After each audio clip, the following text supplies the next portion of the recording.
அப்போது post doctorate வந்து Alabama state வச்சாங்க. அலபாமா ஸ்டேட்டு வந்து சின்ன ஸ்டேட், நியூயார்க்லேருந்து ரொம்ப தள்ளி. சரியா? அங்கே வந்து பாப்புலேஷன் குறைவு. சரியா? அந்த நேரம் தான் ஒரு ஜனவரி எண்டில் அண்ணன் அங்கே போயிருக்கிறான். பிப்ரவரியில் கொரோனா ஆரம்பிச்சிருச்சு.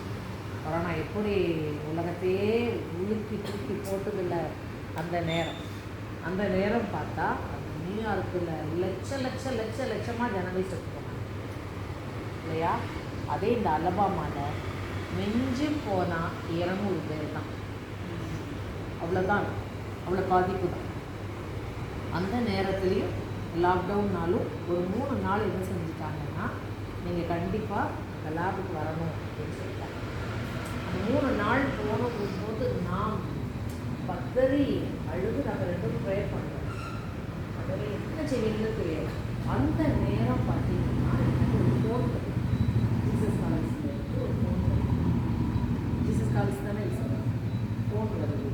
வந்து எனக்கு கேட்குறாங்க, அம்மா நான் ஜீசஸ் காலேஜ்லேருந்து பேசுகிறேன், உங்களுக்கு ஏதாவது ப்ரேயர் பண்ணிக்கலாம் அப்படின்னு கேட்குறாங்க. அப்போ வந்து யோசிச்சு பாருங்க, என் மனசு வந்து அவர் எப்படி புரிஞ்சுருக்கிறேன். உடனே நான் சொன்னேன், என் பையன் வந்து அங்கே இருக்கிறான், அவனுக்கு வர சொல்லிட்டானே, ஒன்றும் இல்லைம்மா அப்படின்னு சொல்லிட்டு அவன் ப்ரேயர் பண்ணான். அந்த 3 நாள் எந்த தொந்தரவும் இல்லை. அவன் பத்திரமா இருந்துட்டான். கொரோனா அவனை தொடவே இல்லை. அதே போல் இங்கே வீட்டில் எலெக்ஷன் டியூட்டி போன இடத்துல அனுப்பிவிட்டு போகிறாங்க. சின்ன அண்ணனுக்கு கொரோனா. அவங்க 2 பேர் கூட நான் இருந்தேன். என்னையும்